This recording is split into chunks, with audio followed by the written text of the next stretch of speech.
কবর কবর কঠিন কবর সঙ্গে গে গো রাবে না কবর কবর কঠিন কবর সঙ্গে গে গো রাবে না সাতার পিছে খাবে করে সাতার পিছে খাবে করে সাধের দেবো কবর কবর কঠিন কবর সঙ্গে গে গো রাবে না কবর কবর কঠিন কবর সঙ্গে গে গো রাবে না সাতার পিছে খাবে কুলে সাতার পিছে খাবে কুলে সাধের দেবো কবর কবর কঠিন কবর সঙ্গে গে গো রাবে না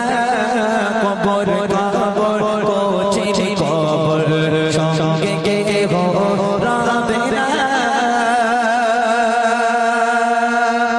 ভোরের বেলা মুয়াজ্জিন মসজিদে চলে যাবে, মসজিদের মাইকটাকে অন করবে, করে মসজিদে হাঁকবে আমাদের ফকির পাড়ার অমুকের বাড়ি, অমুকের বাপ, অমুকের মা, অমুকের দাদা দাদি ইন্তেকাল হয়ে গেছে, জোহর বাদ তার জানাজা দাফন হবে ইনশাআল্লাহ।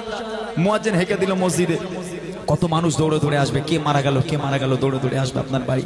কত মানুষ বলবে হায় রে এই মানুষটা কাল আমার পাশে বসে বসে গজল শুনছিল আর আজকের মারা গেল, হ্যাঁ আজকের মারা গেল।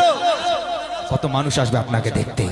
হাই হাই মুয়াজ্জিন সাহেব হেঁকে দিল, আপনার সুন্দর করে গোসল করানো হবে, সুন্দর করে খাটিয়াতে শোয়ানো হবে, কাফন পরানো হবে, আপনার জানাজা করা হবে।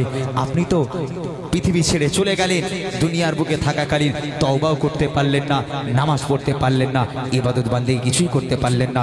আপনার লাশ রাখা আছে, সবাই কাতারে কাতারে দাঁড়িয়ে গেল, জানাজা পড়বে। কি অবস্থা হবে দেখেন, কবি লিখছেন মসজিদে এলান হবে জোহরেতে জানাজা, জোহরেতে জানাজা, সারা জীবন আয়েশ আরামে করেছো নামাজ কাজা, করেছো নামাজ কাজা, কি যে উপায় হবে তোমার, কি যে উপায় হবে তোমার, তওবা পড়া হলো না, কবর কবর কঠিন কবর সঙ্গে গে গো রাবে না, কবর কবর কঠিন কবর সঙ্গে গে গো রাবে না, সাতার পিছে খাবে কুলে সাতার পিছে খাবে কুলে সাধের দেবো খানা, কবর কবর কঠিন কবর সঙ্গে গে গো রাবে না, কবর কবর কঠিন কবর সঙ্গে গে গো রাবে না। খাটিয়া করে নিয়ে যাওয়া হচ্ছে কবরস্থানে। ওই যে খাটিয়ায় শুয়ে আছে মৃত ব্যক্তি, মনে করে বাপ রে বাপ, দুনিয়ার বুকে আলেম ওলামারা বলেছিল কবরে নাকি একা যেতে হবে, তা আমার পিছনে তো এত লোক, হাজার হাজার লোক, একা কোথায়? তাহলে আলেম ওলামারা মিথ্যে কথা বলেছে, হ্যাঁ আলেম ওলামা বলেছে কবরে নাকি তোমার একা থাকতে হবে। তা আমার সব কত সুন্দর করে খাটিয়ায় শুয়ে আমার আত্মীয় স্বজন গুলো পেছন পেছন তো কবরস্থানের দিকেই আসছে, তাহলে আমি আর একা কোথায়? হ্যাঁ কবরবাসী মনে মনে করছে। হায় হায় কবরস্থানে নিয়ে যাওয়া হলো, বিসমিল্লাহি ওয়া আলা মিল্লাতি রাসূলিল্লাহ বলে তোমাকে কবরে শোয়ানো হলো। তারপর বাঁশ গুনা দেওয়া হয়, বাঁশ এদিকে দাঁড়িয়ে বাঁশ, হ্যাঁ বাঁশ গুনা দেওয়া হয়। এই বাঁশ গুনা দেওয়ার পর চাটা বা কলার পাতা দেওয়া হয়। আমার যুবক ভাইরা যারা শুনছেন ভাই, ওই কলার পাতা বা চ্যাটাই দেওয়ার পর দেখবেন কবরের মধ্যে ওই চ্যাটা দিয়ে ছোট ছোট ছিদ্র দিয়ে কবরের তলা দেখা যায়। একজন কেউ কোনোদিন ওই এক চোখ দিয়ে ওই ছোট্ট ছিদ্র দিয়ে কবরের তলায় উকি মেরে দেখবে, রুহু পর্যন্ত কেঁপে উঠবে। হায় হায় এত ভয়ঙ্কর, এত ভয়ঙ্কর এই কবর। সবাই 3 মুঠো করে মাটি দিল, একের পর এক চলে যায়, একের পর এক চলে যায়, একের পর এক চলে যায়। 40 কদম চলে যাওয়ার সাথে সাথে মুনকার নাকির ফারিস্তারা হাজির। ওঠো ওঠো, অনেক আয়েশ আরাম করেছো, অনেক জিন্দেগি যাপন করেছো, বলো তোমার রব কে? তোমার নবীকে তোমার ধর্ম কি বলো।